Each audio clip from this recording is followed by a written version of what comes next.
இது கதையல்ல நிஜம். என் வாழ்க்கையில் நடந்த உண்மையான சம்பவம் இது. நான் யூஜி முடிச்சு அடுத்து பிஜி காலேஜும் 1 இயர் பிரேக் விட்டு ஜாயின் பண்ணேன். அங்கே போனோனே 1 இயர் பிரேக் விட்டு ஜாயின் பண்ண ஃப்ரெண்ட்ஸும் இருந்தாங்க. ஃப்ரெஷர்ஸும் இருந்தாங்க. என் ஏஜோட ஃப்ரெண்ட்ஸ் எல்லாமே சர்க்கிள் கிடச்சிது. அதே மாதிரி பஸ் ஃப்ரெண்ட்ஷிப்பும் கிடச்சிது. நானும் ஜூனியர் பொண்ணும் ஒரே பஸ்ஸில் போவோம், ஒரே பஸ்ஸில் வருவோம். இந்த மாதிரி தான் போய்கிட்டு இருந்துச்சு. திடீர்னு ஒரு நாள் காலேஜில் சிம்போசியம்னு சொன்னாங்க. ரொம்ப சந்தோஷமாக இருந்துச்சு. எப்போ போல் ஈவினிங் வந்துட்டு காலையில் கிளம்பி போனோம். அங்கே போனோன்னே பார்த்தா என்னை தவிர மற்ற எல்லா ஃப்ரெண்ட்ஸும் வந்து செட் ட்ரெஸ் மாதிரி போட்டிருந்தாங்க. ஒயிட் பட்டி எல்லாம் போட்டு மீதி டாப் போட்டிருந்தாங்க, ஒயிட் ஷால் போட்டிருந்தாங்க.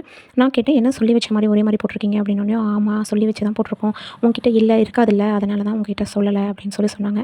அது எப்படிங்க, ஒருத்தவங்களோட உடல் தோற்றத்தை வச்சு ஒருத்தவங்கள்ட்ட அந்த பொருள் இருக்காது இருக்கும், அவங்க வசதியானவங்க வசதி இல்லாதவங்கன்னு கணிக்க முடியுமா என்ன? பிஜி ஒரு வழியாக முடிச்சுட்டு 2 ஜூனியர் பொண்ணுங்க, நான் ஒரு 3 பேரும் ஒரே காலேஜில் அசிஸ்டன்ட் ப்ரொஃபஸராக ஜாயின் பண்ணோம். அங்கே நல்லா தான் போய்கிட்டு இருந்துச்சு. 3 பேரும் ஒர்க் பண்ணுவோம், ஒரே டைமில் லஞ்ச் உட்காந்து சாப்பிடுவோம். எந்த பிரச்சனை இல்லாமல் நார்மலாக போயிட்டு இருந்துச்சு. வேறு காலேஜ்லேருந்து வந்த ஸ்டாஃப்ஸ் கூடயும் நல்லா ஜாலியாகவும் ஜோவியலாகவும் நல்லா பேசிகிட்டு இருந்தோம். திடீர்னு ஒரு நாள் வந்து சண்டே லீவ் விட்டுட்டு மண்டே காலேஜ் ஓப்பன் பண்ணாங்க. அப்போ காலையில் ஒர்க்கும் முடிச்சுட்டு ஈவினிங் ஒன்றா தான் பஸ்ஸுக்கு போய்கிட்டு இருந்தோம். நானே அந்த பொண்ணு இன்னொரு ஜென் ஸ்டாஃப் எல்லாம் போய்கிட்டு இருந்தோம். திடீர்னு அவர் என்னை கேட்டார், அக்கா நீங்கள் நேற்று ஏன் வரல, உங்கள் ஃப்ரெண்ட்ஸ் 2 பேரும் வந்திருந்தாங்க எங்கள் ஊருக்கு, நாங்கள் 3 பேரும் எல்லாம் சேர்ந்து தான் ஷாப்பிங் போனோம், பிரியாணிலாம் சாப்பிட்டோம், நீங்கள் ஏன் வரல அப்படின்னோடனே, எனக்கு இன்ஃபார்ம் பண்ணவே இல்லைப்பா அப்படின்னு சொல்லி நான் சொன்னேன். எனக்கு செம்ம ஷாக் ஆகிடுச்சு.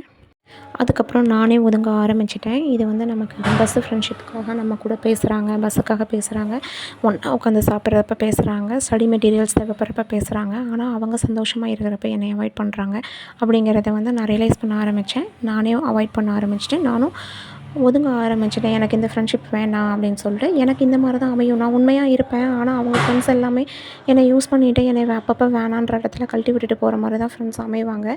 இது எனக்கு வரமா சாபமாங்கிறது எனக்கு தெரியாது. ஆனால் இப்போ வரைக்கும் உண்மையாகவே எனக்கு ஃப்ரெண்ட்ஸ் கிடையாது. நான் காலேஜ் எப்போ முடிச்சுட்டு நான் அசிஸ்டன்ட் ப்ரொஃபஸராக ஒர்க் பண்ணிவிட்டு ரிசைன் பண்ணிவிட்டு வந்தனோ இப்போ வரைக்கும் நான் ஃப்ரெண்ட்ஸ் கூட கான்டாக்டே கிடையாது. அதே மாதிரி இவ்வளோ விஷயம் நடந்ததுக்கப்புறம் நான் எல்லா வேலையும் முடிச்சுட்டு ப்ராப்பராக நான் ரிசைன் பண்ணிட்டு வந்தேன். நான் ரிசைன் பண்ணது அந்த பொண்ணுக்கிட்ட இன்ஃபார்ம் பண்ண கூட இல்லை. 2-3 நாள் காலேஜ் போகலை. ஒரு நாள் அந்த பொண்ணு போச்சு, 2 நாள் போச்சு. அடுத்து தொடர்ந்து நான் வராதனால எனக்கு கால் பண்ணிச்சு. கால் பண்ணோன்னே, ஏன் நீங்கள் வரதில்லன்னு கேட்டுச்சு. இல்லை நான் ஜாபை ரிசைன் பண்ணிட்டேன்னு சொன்னோன்னே அந்த பொண்ணும் ஜாபை ரிசைன் பண்ணிருச்சு.